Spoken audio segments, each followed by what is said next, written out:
welcome back to the All Hazards Prepper Show, your go-to spot for all your disaster prep information and how to survive wild SHTF scenarios. Plus, we'll chat about the chaos of the world, throw in weather updates, and cover any topics the All Hazards Prepper has in his head this week.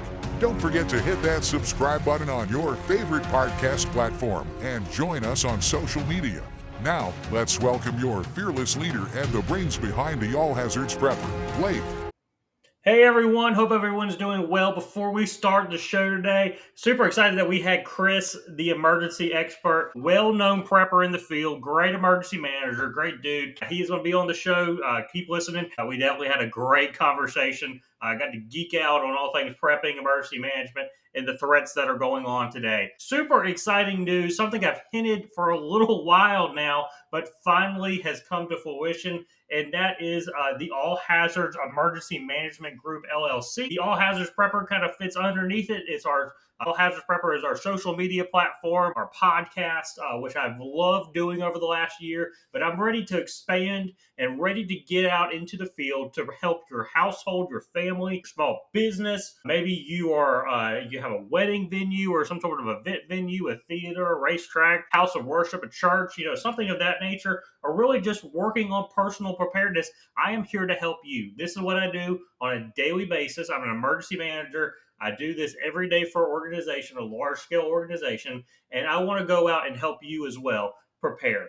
This could be through developing an emergency plan for your family or your business or yourself. This could be conducting training for your staff or even your family members on emergency preparedness, doing safety and security, threat assessments of your facility or even your home, developing robust emergency management programs, or maybe you need some help, identifying some gaps in your, safety and security processes at your business. So a lot of things to unpack there, but essentially I want to help you become better prepared for all hazards. That's why we name it the All Hazards Prepper, and that's why we call it the All Hazards Emergency Management Group, LLC. So exciting news. This will be launching next Monday. There's a full website. On the website, you'll be able to purchase your own household emergency operations plan. Robust plan. Been working on it for 6 months now. I'm so glad to finally press the publish button and get the link out to you, everyone. So hope everyone is able. I will share it out on our social media platforms. There'll be a new social media Facebook page for the All Hazards Emergency Management Group, so that way I don't flood two different populations and two different groups with different information. But super excited to launch this. Super excited to hopefully get out and really help others with their emergency management. This is something I'm passionate about, something I love to do. So definitely reach out if you're interested in the plan. I am taking a few people beforehand this coming week to test out the plan, test out the website. I've tested it out, but I want others to test it out and make sure really we're really doing something good here. So reach out to me, theallhazardsprepper@gmail.com. Again, theallhazardsprepper@gmail.com if you're interested in getting that plan or getting access to that plan and that website first. So hope everyone stays safe out there. Listen to the full episode here with Chris. Great stuff to unpack. Remember to stay aware, stay prepared, and stay alive. Thank you.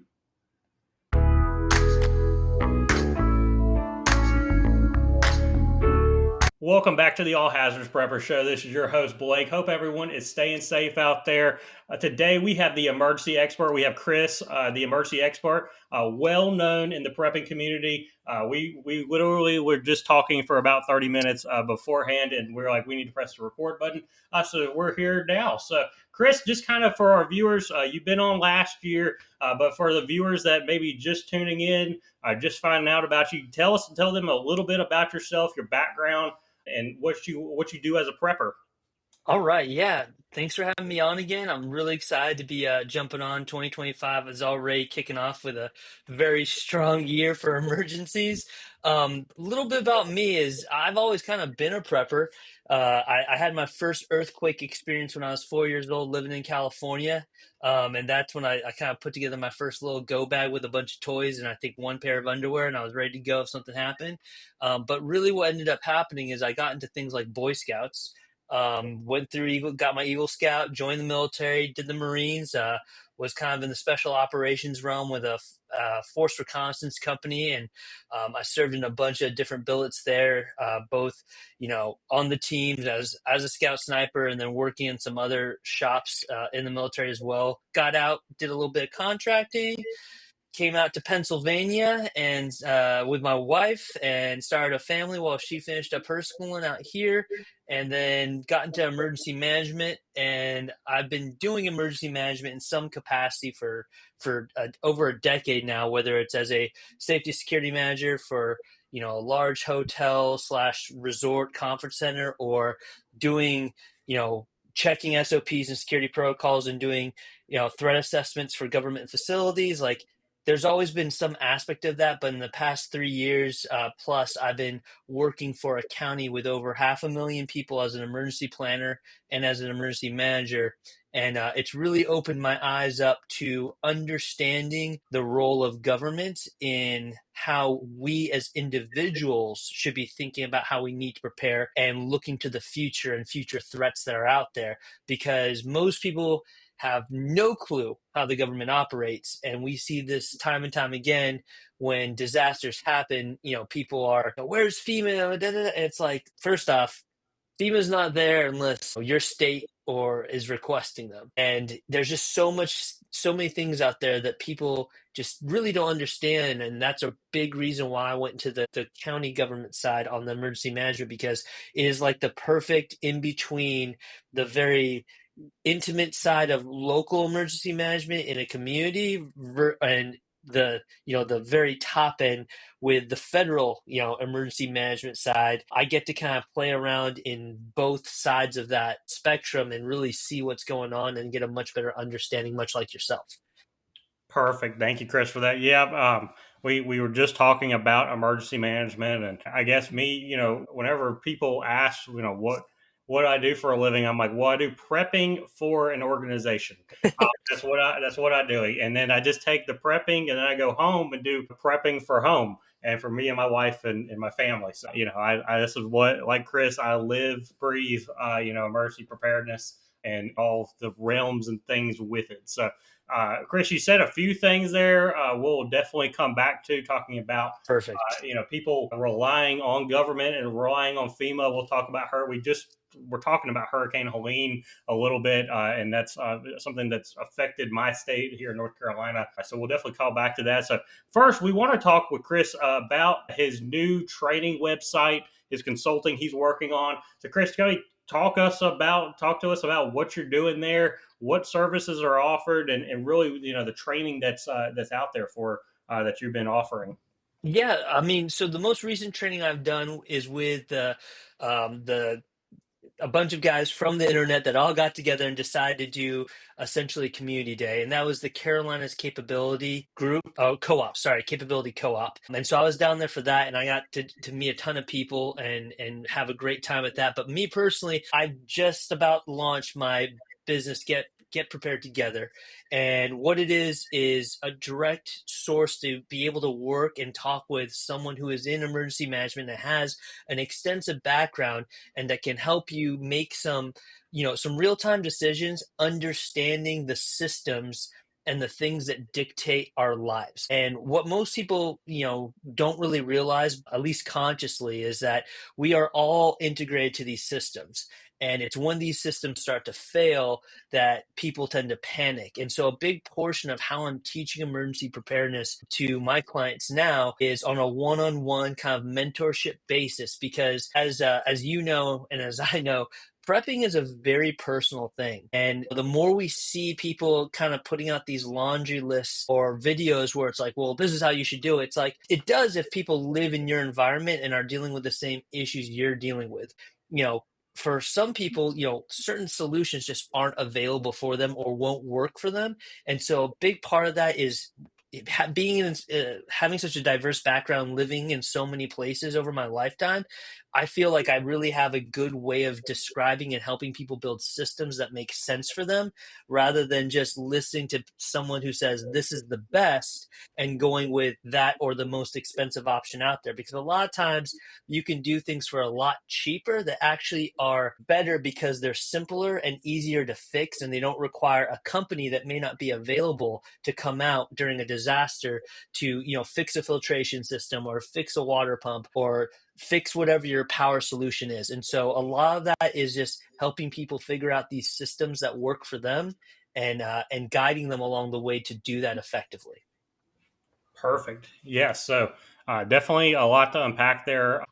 Things these are, skills and, services that were not definitely offered. I don't remember, 10, 15 years ago, people out there offering up services and consulting for this type of thing. So it shows the need, the want for it. And like myself, I'm also trying to do some consulting on the side, really focusing on the individual, the family, while also helping small businesses, event venues and things of that nature. So be on the lookout for that here in the future. But definitely some great skills there to do. So, Chris, how can people access this? So the website will be Get Prepared Together, and that's going to be kind of the landing page. I have a school site, the Preparedness School, that you can access through my Instagram, which is the Emergency Expert. And then if you want to reach me, you can always email me at chris@getpreparedtogether.com or chris@getpreparedllc.com. And, I'm pretty open with, just doing a quick consultation. I don't like to waste people's time. And so if I think I can help you, I'll definitely say, hey, I think we can work together. But if I can't, I'm going to point you to some resources that I think will be very useful for people at all different levels of preparedness. And I think that's the thing that people need to understand is, we're all at different levels. And so a big part of this community that is just sharing and helping each other out. And I think more than anything, as we saw down in Western North Carolina, that was the name of the game. And that's really what it comes down to when it comes to community resilience is helping one another out. Perfect. Yes, that's definitely, prepping is definitely a community. Over the last year, we're almost at a year now. I think I started the All Hazards Prepper here in March, April, so we're almost there to a year. Crazy it's Yeah. already been that. But, it's really about developing a community. And it's really, I didn't do this to, really get a podcast going or anything. I really just did it to connect with other preppers and connect with like minded people. So that way we could, feed ideas off of each other. And I've certainly done that over the last year. There's no telling how many prepping projects I've taken on the last year to really increase my level of resources, my plans, my training and things like that. So, Chris, that's definitely a great thing you're offering there. That's definitely a need in there. But like we were saying, 10, 15 years ago, these things were not out there. People might have gone to their county government. A lot of emergency managers, do public outreach as part of our job as public outreach. Yep. But really, it's very simple preparedness. It's really things you should be doing anyway to Absolutely. really get people prepared. So this is great if you want to get up to that next level of preparedness. Go past maybe you have that 72 hours but of food and water supplies, and you really want to get or more long range and preparedness, or maybe you want to work on a certain skill or have a certain type of emergency plan or something in place. Every family, every household is dynamic, and you have to plan around that. And there's definitely a lot of things you have to work on. So definitely some great things there, Chris. So kind of shifting gears, we'll talk a little bit more the format, how we usually talk here on the All Hazards Prepper. Chris, we both work in emergency management. We're in the field, every day. We get the emails from the federal government, from the state governments, from the non-governmental. What are those threats? And I asked this, I think I asked this at the same time. What are the threats that right now are keeping you up at night? We talked about this, I think we talked in the fall, but there's been quite a bit of change, with different things going on in the world. What's keeping you up at night as a prepper and, also as an emergency manager? I'll tell you, it's one and the same, to be honest. And the name of the game for me really comes down to infrastructure. We can talk about pandemics, we can talk about possible, attacks from foreign actors or whatever. But the thing that I see as the number one thing, and it keeps coming up, and my county is very unique. When I say we have everything, we have everything. We have nuclear, we have pipelines, we have railways, we have chemical plants. And so we really look at all of it when we're talking about these hazards. And the thing that scares me more than anything is any issues with major infrastructure. Because the fact of the matter is, if people knew how vulnerable we are on our national infrastructure level, how many pipelines are just above ground and exposed, how many substations have, a rusty chain link fence that was installed to keep people out 30 years ago, that's literally wasting away. And these are all places that are accessible by vehicle or by foot very easily. I see so many problems that are just not being addressed. And the problem is that people are focusing on the wrong things, I should say. And if we're not talking about infrastructure, the other thing that just scares me a lot is where cyber warfare is going. And I try to keep a pulse on that and what's going on in that realm as a whole, whether we're talking AI, supercomputers, but more importantly, all the different ways that these cyber criminals are becoming innovative for accessing systems or scamming people, because it is becoming increasingly more sophisticated every single day.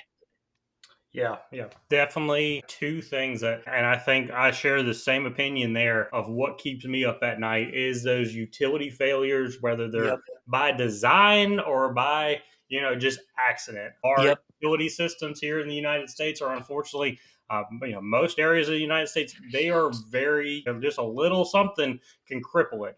In my They're first aged. They're way too they're, old. they're way too old, and it amazes me, how the utilities here in the United States, whether it's water, sewer, power, even internet, these things are very vulnerable. Not only just to like by design, a terrorist attack or something of that targeted type of thing, but also could be just due to failure.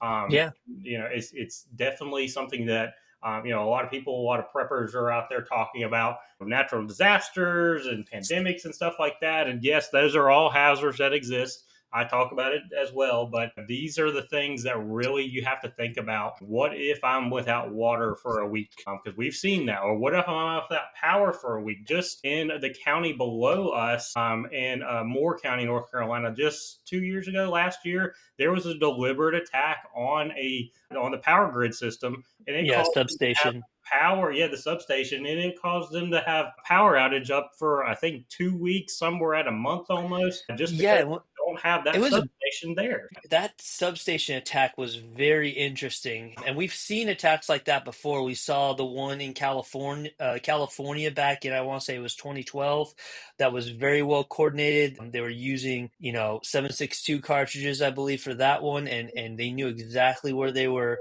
what they were targeting. But yeah, the one in particular in North Carolina, I don't even think they figured out exactly who did it, which No, is even more unnerving, because it just means that, like, both the security is just, it's not there. no, And it's not. if you go if you go to these places, you see it. Like, it's like I said, it's a rusted chain link fence that's 10 feet from the building typically. Yeah, I mean, go whenever you're going down the road, look at the substations that are in your community and how little protected they are and how much they serve. And really, it's just, and even like, I don't know where I was or who I was talking to, but it was someone at a water treatment plant. And Hmm. Yep. they were talking about how easy it was just for someone to, walk into the water treatment plant and throw something into, their tanks or something of that nature. And then the next thing you know, their whole water supply is contaminated. Really, they would Yeah. have no clue unless they just saw the person or, until it got to the customers. Type of critical infrastructure that has to be protected. And it's not really anything you can do as a prepper, as a citizen, other than to see something, say something. If you Exactly. you're driving by a substation, you see a bunch of people or a person, just looking at it, and they don't it looks out of place, then you could do something then. But the average citizen can't really do a whole lot other than prepare themselves for that utility outage. So Well, definitely, something that does keep a lot of people up at night. and to your point about all the other hazards, the natural man-made hazards that we talk about, whether it's hurricanes, flooding, whatever the case may be, the end result, if the end result is infrastructure failure, right? The hazard isn't as important because we know what's going to happen from the hazard. In fact, yeah, if you live in a floodplain, you need to be understand floodplains. Realistically, like your power in Western North Carolina is a perfect example. It wasn't that people were swept away in the currents that weren't swept away, but they were so isolated and infrastructure was completely destroyed that we were bringing in generators in any way you could and power any way you could because people who lived up in the sticks, they had no way of getting supplies. So that building your own infrastructure, and I'll be talking a lot about this in my content this year, but decentralizing communities, being able to have a community that can support itself in some way for extended periods is going to be the trend of the future when we talk about how people are going to start protecting themselves from these long-term weather events or natural disasters or man-made disasters. Yeah, yeah. I mean, really, so many people depend on utilities nowadays. I mean, how many people actually live in the country that have a septic and a well? And even if you have those things, you still got to have power.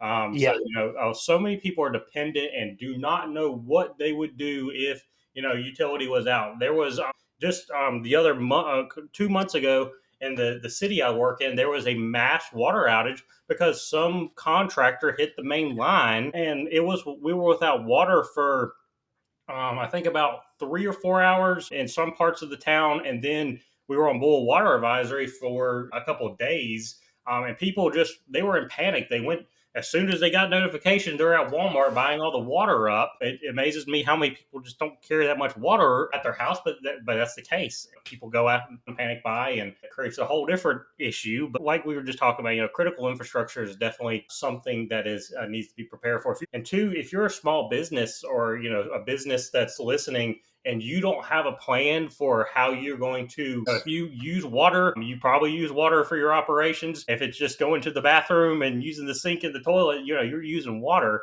You likely use power. What if those utilities are out for a day or let alone a week? How are you going to continue your operations, do some business continuity there to really, continue without having a loss of revenue? A lot of small businesses, people depend on you depending on what you're doing.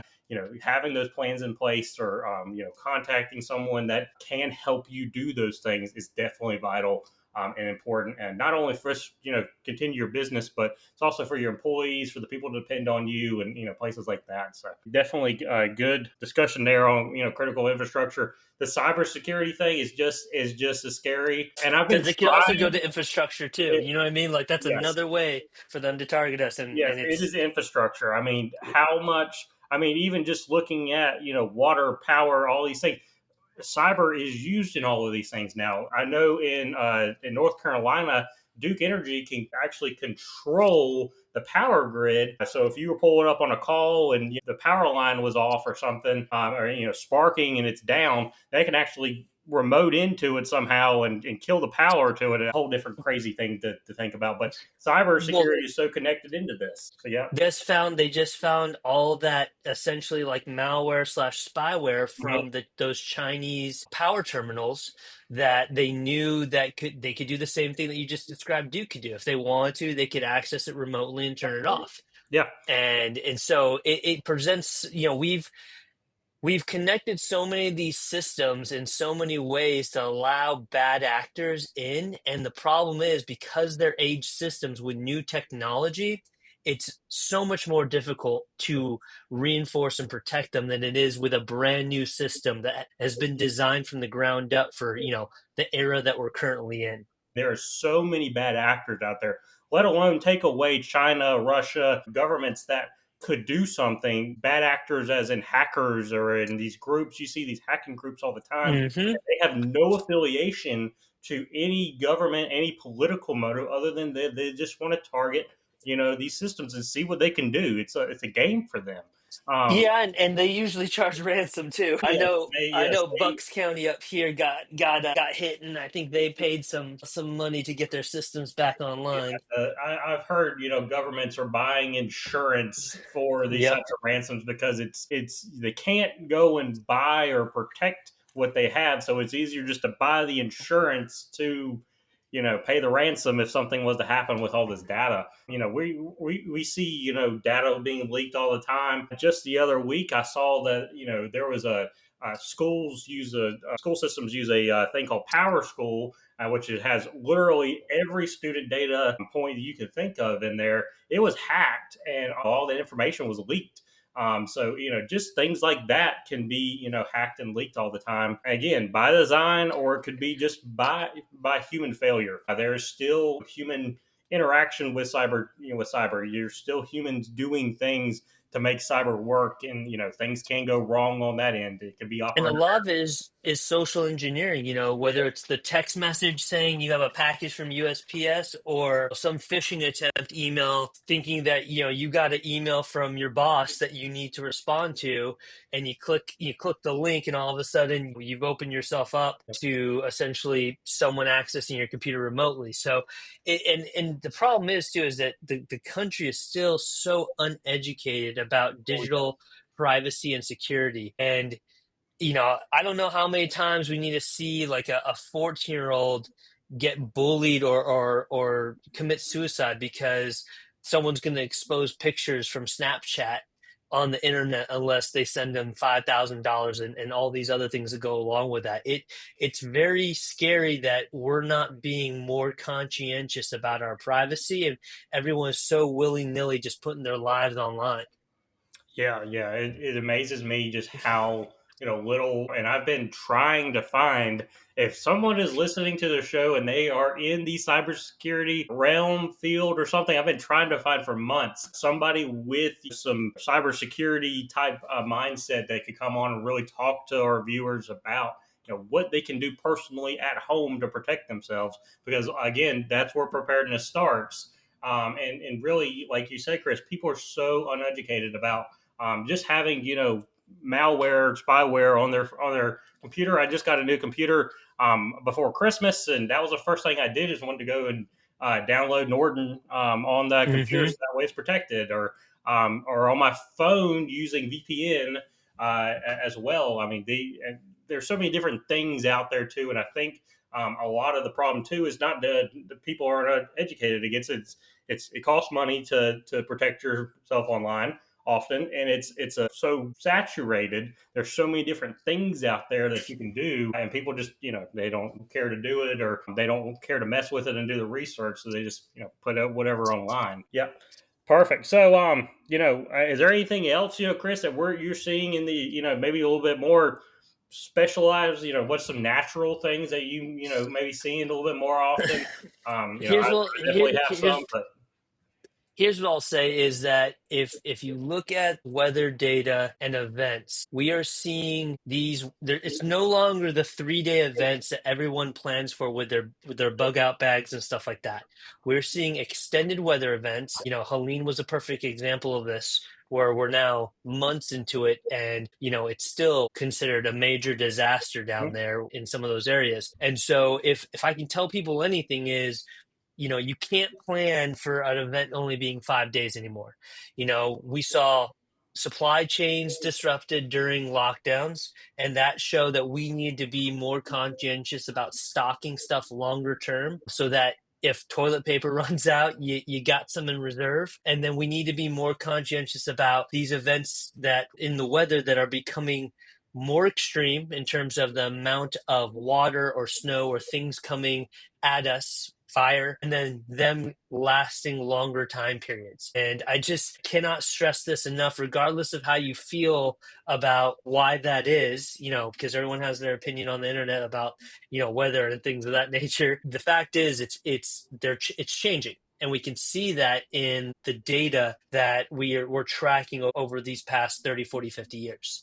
And so we have to be really thinking about the big things, right? The food, the water, the power, and also about, communication because communication has been so key in some of these past events here, being able to reach the outside world in case you do need help, especially with longer term events. Yeah, I will definitely, echo that. Is that it's not that we're, the disasters really, like Chris said, are just lasting longer. Looking at Helene, but we'll just talk about Helene. Getting into that here. These disasters are no longer, 1, 2, 3 day disasters. They are lasting weeks on weeks, and like people. Me and Chris were talking about before. People think FEMA is just going to show up within 3 days once their food and water and mercy kit runs out. And I have bad news for you. That's not what's going to happen. You are No. going to be, FEMA is not designed to be the first responders to disasters. Really, that is on to the counties, to the states. Those are the people that need to be supporting those that are being affected by disaster within, that week or two. But, you have to be able to survive for, a week, 2 weeks. You really got to have, yes, you need to have that 3 days worth of food and water, but you really need to be looking. If you're just starting out as prepping, starting that 3 days is really just a start. Really, after you do that, you need to be looking at long range. You need to be looking at weeks, possibly a month, where you would get food and water, how you would charge your phone, how you would operate, and really look at that. Or if it's getting past a couple of weeks, is it just to the point where you just go somewhere else? We saw that a lot during Katrina. That was the first really big disaster within our lifetime that we saw people just Hmm. uproot themselves and say, okay, this is no longer where I'm going to live. Even if I've lived here all my life and this is all I know, we're moving somewhere else for a little while or maybe permanently because I can't live here anymore. And I think we've seen that as well. I haven't heard direct stories, but I've heard indirect stories of that happening in Western North Carolina where people are just like, I can't live here anymore. Especially the people that live if you're not familiar with Western North Carolina, I've spent a lot of time there. In the sticks. There's some places that is in the sticks. My best friend is a police officer in the middle of the sticks, so he could definitely. He was interesting to talk to during the storm. Whenever I could get him on the phone, the only time I could get him on the phone is whenever he went into the nearest town, and it was after the storm hit. It was still 4 days until I could hear from him. I didn't hear from him for 4 days, and he was in one of the large places that was impacted.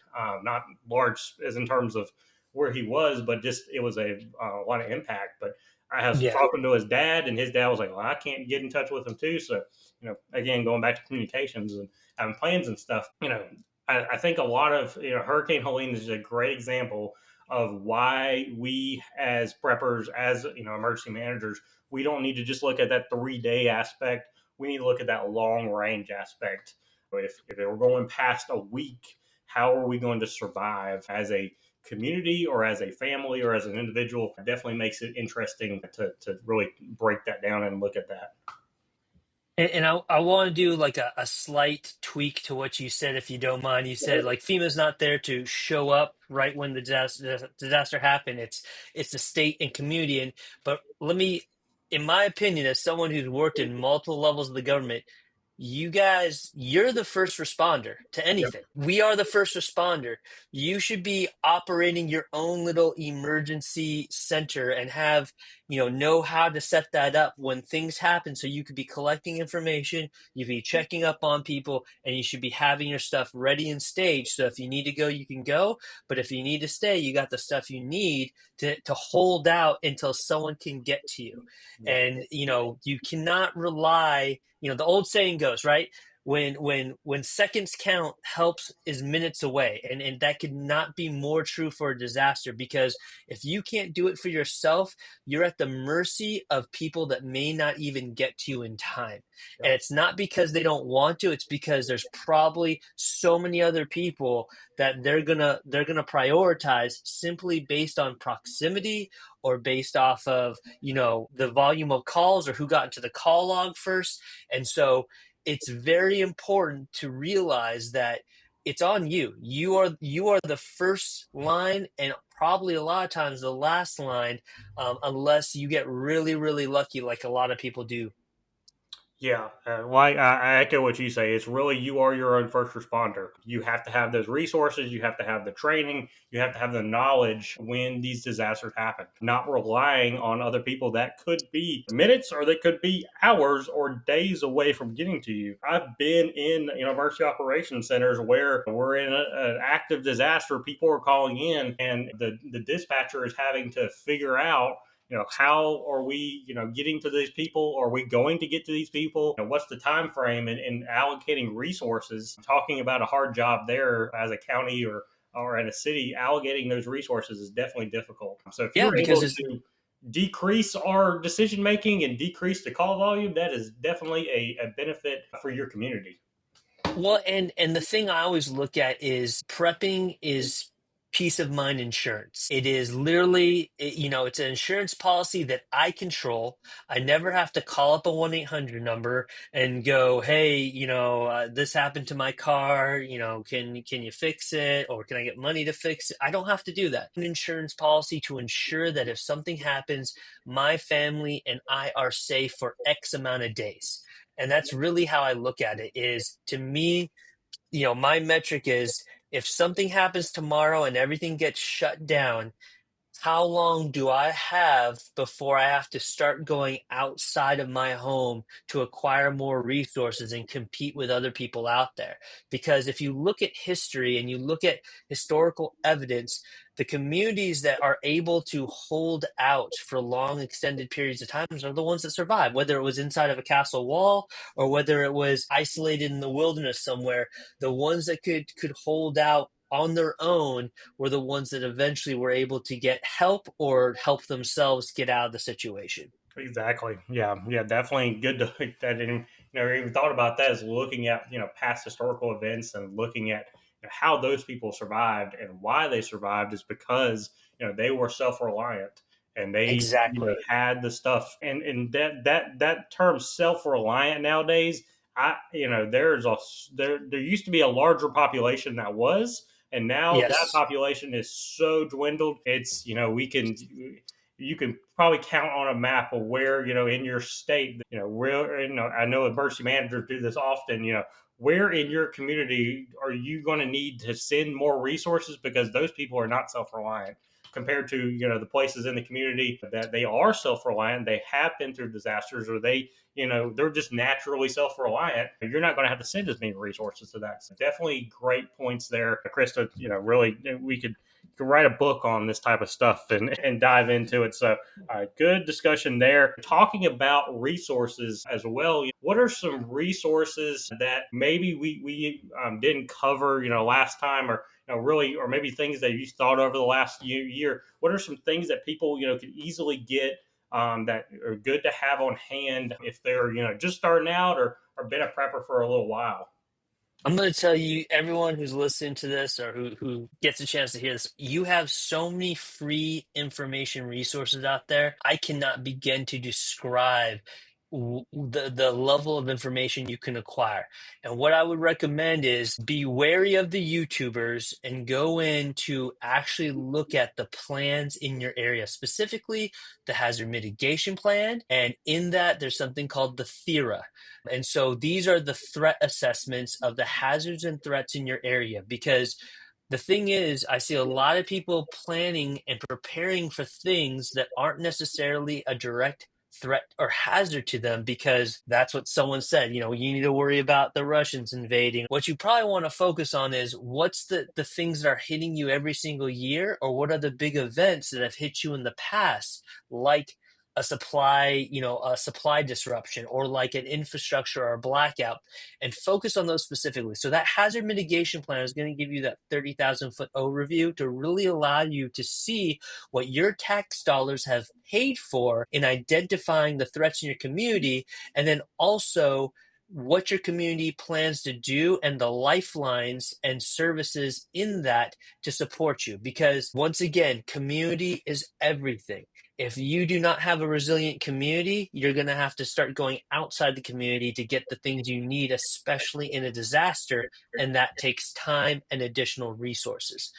So look at those plans, Once you see those plans, you can go, okay, well, they're focused on this. I should probably be focusing on these things so that I don't have to rely on them to take care of that stuff for me. And then that's the most important part. The second most important part that doesn't cost you any money whatsoever is you need to do a personal assessment of what you actually have. So your strengths and resources. So soft skills, like do you have skills that would be really useful in a disaster to help other people? Or hard skills, like do you have any hard technical skills like fixing engines or repairing structures that could be used during a disaster? And then the resources, you really need to get a grasp on your numbers. If you can't tell me within a couple days how much water you have on hand, how much calories and food that you require and that's on hand, and how you plan on cooking those things, if you can't tell me that, you shouldn't even be buying anything yet. Those are so key to understanding what you need, that if you just start spending money, you're going to waste money. And I know this because I did this for decades, where the latest cool thing, I was like, this is going to be perfect and this will work with this. And I'm like, 5 years later, I never even used whatever weird thing I bought, or that food bucket that I thought was going to be so good. And then you decide to finally try it, and you're like, this thing tastes like the meal off the Matrix when they're on the spaceship or the ship, and they're just pouring out that mush. So these are the things that I think, don't cost you anything, but will give you such a clear picture as to what you want your preparedness strategy to be and what you picture your survival to look like if something like this happens to you. That's perfect. Yeah. I mean, there are so many, like Chris was saying, there's so many things out there, resources. And, I would venture to say most emergency managers, if you call them up, you call up your local county or city emergency manager, they'll probably be able or want to tell you, what they're preparing for. Now, they may not be able to tell Yes, you we do. everything, but You and I they can both tell you know. for the most part. Yeah. I mean, I tell people, people ask me all the time because they see, they know what I do. They see, what are you preparing for? What are you worried about? And those are just the things that we were just talking about a minute ago with, utility failures and infrastructures and cyber. Those are the things that keep me up at night. I know as an organization, as myself, I know that I can get through a 3 day snowstorm. I know I can get through a week hurricane. It's those longer term events or those things that do not have not or happen very infrequently that I'm a little bit more concerned about. Those are the Absolutely. things that catch us off guard as emergency managers and as preppers. You don't want those things to catch you off guard. And there's so many resources out there: the hazard mitigation plans, the THIRAs, HVA, the hazard The vulnerability EOPs. assessments. Yep. I don't want to start talking in acronyms here. Yep. The emergency operations Yeah, plans. there are so many governmental resources out there that are available to you. I know most states. I know our state. Their emergency operations plan. Most of it is a public document. You can It's supposed to be. Google. Yes, it's supposed to be. It's required to be. So Yep. you can go on and look. What they're preparing for. You can look, how they, deal with things. And like I said, most emergency managers, if you call them up, they will love to talk to you about that. I would love to get a phone call about that one day rather than some of the other phone calls I get. So Me you know, too.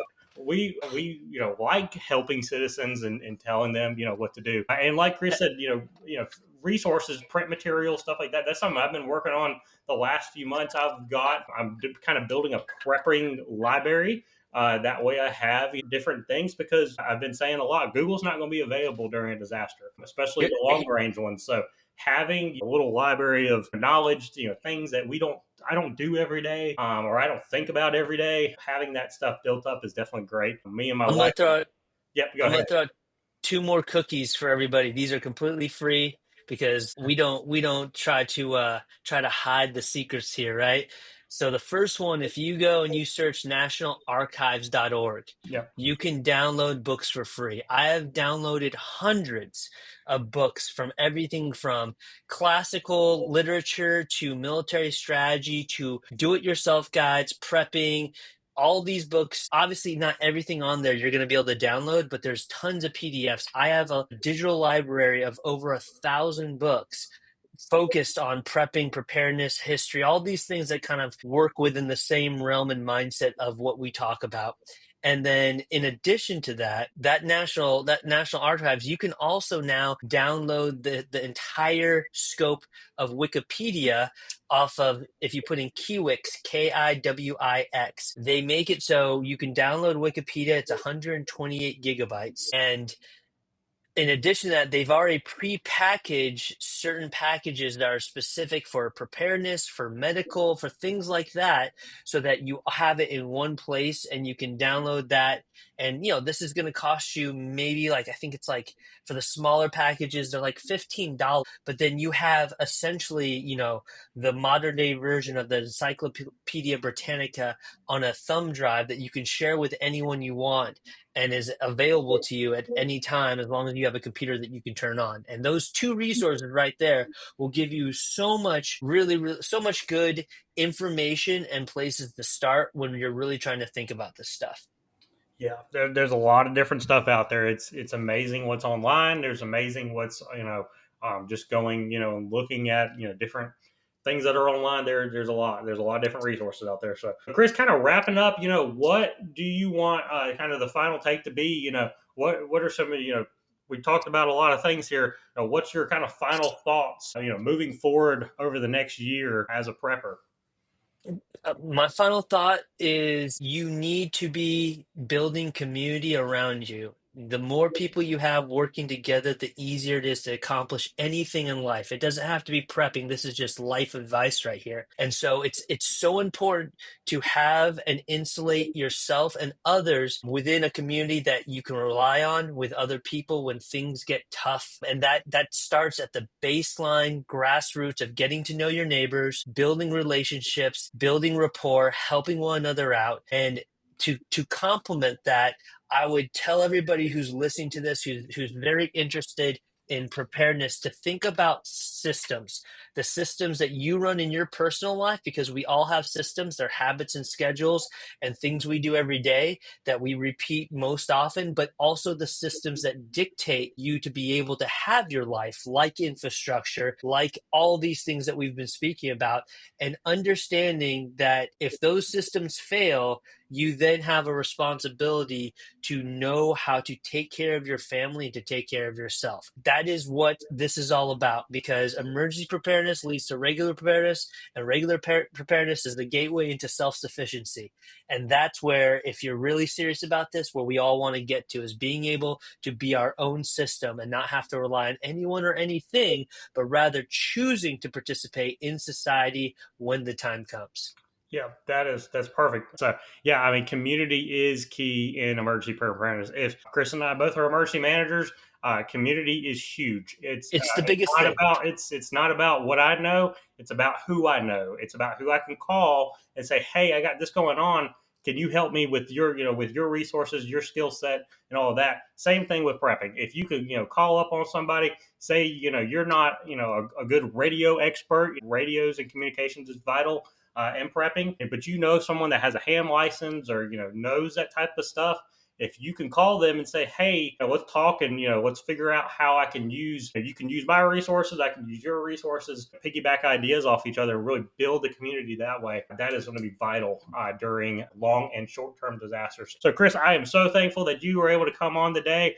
We've been trying to do this for a couple weeks. Last week, I kind of forgot about them because I was in the middle of dealing with a snowstorm. Something we don't do here a whole lot in the Carolinas. And whenever snow does occur, we kind of forget about everything else. So super glad to have you on. Definitely try to have you on again in the future. Look forward to seeing where the emergency expert goes with your training platforms and consulting out there. And definitely looking forward to talking with you in the future. Everyone, make sure you go follow the emergency expert on Instagram, and I will tag all his stuff as well when we post it. Make sure everyone continue to stay aware, stay prepared, and stay alive out there. The All Hazards Prepper out.